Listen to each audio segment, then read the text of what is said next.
سلام، به یه آموزش دیگه از کانال یوتیوب من خوش اومدین. ما قراره طی 2 جلسه 0 تا 100 طراحی ابرو رو بهتون آموزش بدیم. جلسه اول که این جلسه باشه قراره آموزش‌های مقدماتی و ابروی تمام رخ رو بهتون آموزش بدیم و جلسه آینده که هفته آینده قراره براتون آپلود کنم ابروی 3 رخ و نیم رخ هم رو بهش اضافه می‌کنیم. بریم که شروع کنیم. خب قبل از اینکه وارد ابرو بشیم من آموزش‌های مقدماتیشو بهتون بگم که یه خورده دستتون راه بیفته، بعد ابرو رو شروع کنیم. خب نگاه کنین، اینجوری خطوط پرتابی میکشیم و کم کم زاویه این خطوط رو کم میکنیم تا برسه روی خط. ببینین حالا من چجوری این خطوط رو میکشم. ببینین خطوط نباید اینجوری باشه که دو سرش ضخیم باشه، این مشکل داره. دستتون رو باید رها کنین رو هوا، سرعت دستم باید زیاد باشه، سفت و محکم هم بکشین که سرش نازک بشه. این خطوط درست ما هستن. خب من اینو بیارم داخل کادر. برای ادامه از سمت پایین این خطوط رو میکشیم. سعی کنین 2 خط رو زیر هم دیگه بکشین که نظمش رو رعایت کرده باشیم. میبینین؟ حالا جهت برعکسش.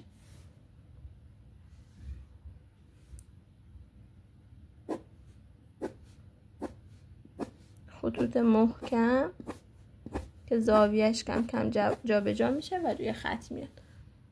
از سمت پایین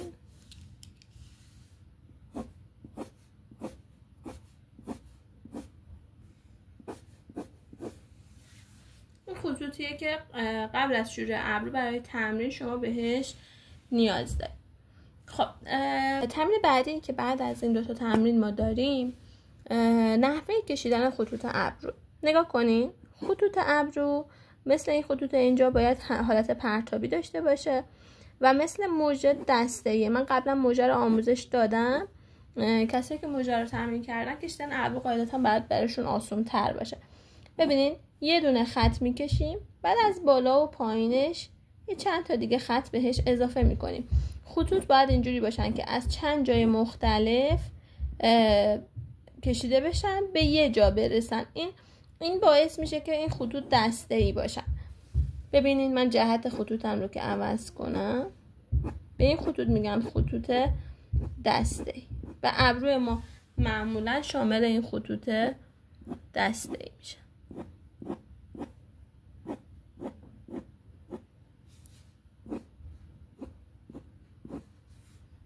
برای موج ما خطوط رو گرد میکردیم، توی ابرو خیلی نیازی به این کار نیست. گاهی موج داره ابروی ما میبینین، ولی بیشتر حالت سیخ سیخ و صافی داره. خب این خطوطی بود که نیاز به شما آموزشش رو بدونید. در ادامه ما جهت ابرو رو، جهت رویش موهای ابرو رو باید بهتون بگم، بعد شروع کنیم به کشیدن ابرو. ببینین این قسمت سر ابرو رو ما بهش میگیم تاج ابرو. این قسمت پهنای ابروه. ما به این قسمت میگیم، این قسمتی که هشتی شده، ابرو جهتش عوض شده، میگیم هشتی ابرو و اینم که دم ابروی ماست. خب این قسمت های مختلف ابرو جاشو باید بدونین و جالبیش اینجاست که هر کدوم از این 4 قسمت جهت رویش موهای داخلش متفاوته و شما باید جهت این رویش رو بدونین که بتونین یه ابروی خوب بکشین. داخل ابروی تمام رخ جهت تاج ابرو به سمت بالاست، یعنی ما تاج ابرو رو باید جهت سمت بالا بکشیم. جهت پهنای ابرو نگاه کنین گرد میشه و آروم آروم قبل از رسیدن به هشتی ابرو میخوابه روی ابرو. میبینین؟ یعنی مثلا شاخه مو اولی رو اگر این بالا کشیدین، بعدی باید بیاد پایین تر. میبینین فلش اول بالاتر از بقیه فلش هست. دوباره فلش سومی از دوتای قبلی پایین تره، فلش آخری از همشون پایین تره. پس جهت ابرویی که میکشیم باید اینجوری باشه. به هشتی ابرو که میرسیم جهت موها به این سمت میاد و معمولا تا وسط های هشتی ابرو هم میاد. جهت ها رو میبینین. قبل از اینکه دوم ابرو رو شروع کنیم ما از سمت پایین ابرو هم چند شاخ ابرو اینجوری میدیم بیرون که ابرومون حالت طبیعی پیدا کنه. حالا نوبت دوم ابروه. دوم ابرو نگاه کنین، از روی خط کمکی یه خورده از مو میرن به سمت بالا، یه خورده شون هم میان بیرون. خب چرا سر فلش های من به سمت بیرونه، به سمت داخل نیست؟ یعنی چی؟ یعنی مثلا اگر این دوم ابرو منه چرا من الان اینجوری نکشیدم فلشامو؟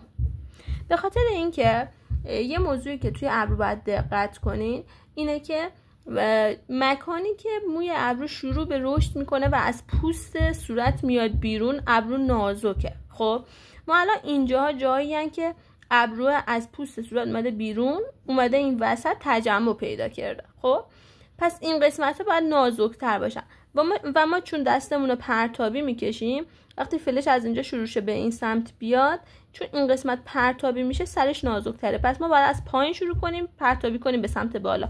هیچ موقع نباید شاخ ابرو رو از بالا شروع کنیم پرتابی کنیم به سمت پایین. این غلطه و این درسته. امیدوارم خوب توضیح داده باشم و منظورم متوجه شده باشین. در صورتی که نشدین میتونین فیلم رو دوباره ببینین و یا داخل کامنت مشکلتون رو ازم بپرسین، من بهتون جواب میدم. خب الان نوبت شروع ابروه. من این خط صاف میکشم بچه‌ها.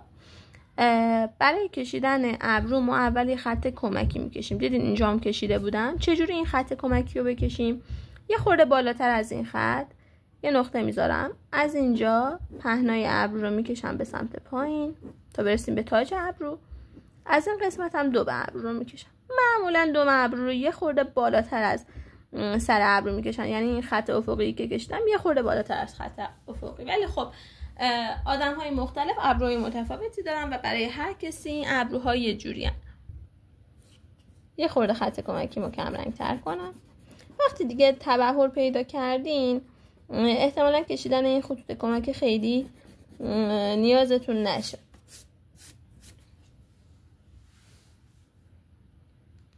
خب بچه از تاج ابرو شروع میکنم. تاج ابرو بسیار کم تراکمه و موهاش نازکه، یعنی مثلا نسبت به جاهای دیگه ابرو تاج ابرو موهای کمتری داره، دسته های کمتری داره و خیلی نازکتره.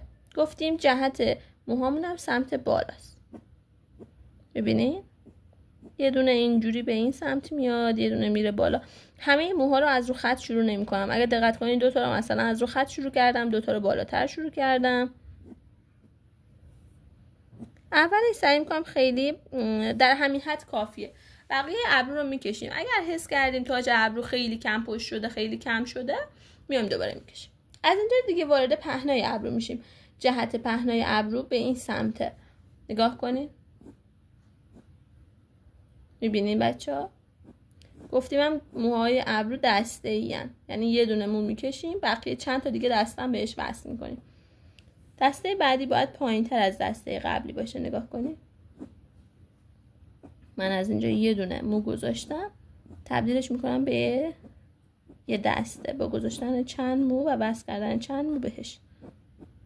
خب این وسط خالی میفته، چیکار کنیم؟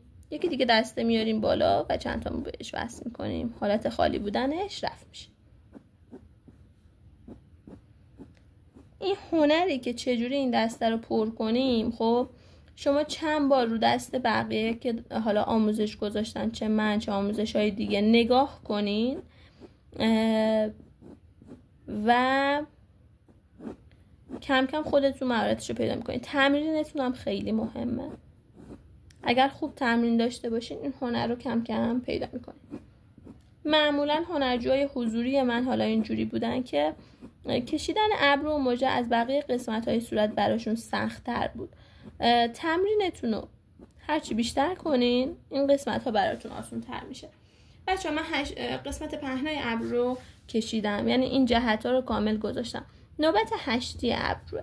ما تا حالا موهامون، یعنی دسته های موی ابرومون از چند جای مختلف بیرون می اومد به یه جا وصل می شد. اینجا دقیقاً برعکسه، از یه جا بیرون میاد و به چند جا رها میشه. میبینین؟ نگاه کنین. من از اینجا سر هشتی ابرو دقیقاً شروع میکنم،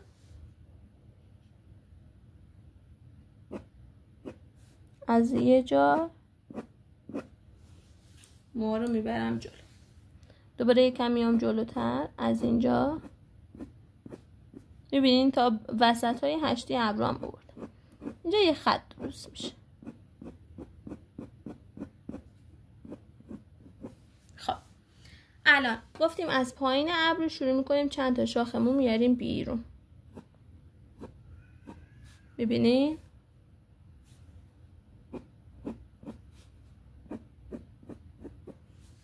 الان حالت طبیعی تری پیدا کرد.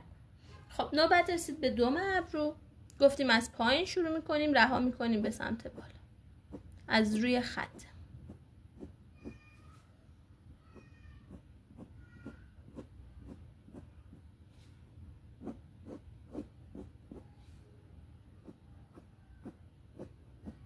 خب اینجا هم یکی از اشتباهاتی که بچه‌های من معمولاً دارن، بچه‌های حضوری، این اشتباهه. بهتون بگم که شما انجامش ندین. فرض کنین هشتی ابرو، این دوم ابرو. خب این دوم ابرو، بچه‌ها میان این خطوطی که من گفتم حالت زنجیروار رو هم دیگه میذاریم، این خطوط، خب میان فاصله این خطوط رو زیاد از هم میذارن و اصلا خیلی شبیه دوم ابرو خیلی پهن میشه و اصلا شبیه ابرو نمیشه. مثلا اینجوری میان خطوطا خیلی با فاصله میذارن، در حالی که نگاه کنین خط ما باید از روی خط کمکی شروع بشه، یه کوچولو بره بیرون. متوجه میشین؟ دوباره از اینجا شروع میکنم، یه کوچولو میبرم بیرون. از سمت پایینم همینه، از روی خط شروع میکنم، یه کوچولو. میبینین؟ پس نباید اینقدر فاصله باشه بینش، باید اینقدر فاصله باشه بین شاخ ابروی بالای خط کمکیم و شاخ ابروی پایین خط کمکیم. امیدوارم این قسمت هم را خوب متوجه شده باشین. این شد یه ابروی کامل که شما میتونید بکشین. خب میتونیم برگردیم قسمت هایی که الان حالا سفید مونده رو یه خورده پرش کنیم. تاج ابرو رو من میتونم یه خورده بیشترش کنم. بچه این آموزشی بود که شما برای کشیدن یه ابروی تمام رخ، تمام چیزی بود که بهش نیاز داشتین و من سعی کردم همه رو بهتون بگم. انشاءالله جلسه آینده ابروی سه رخ و نیم رخم رو براتون میذارم. امیدوارم موفق باشین.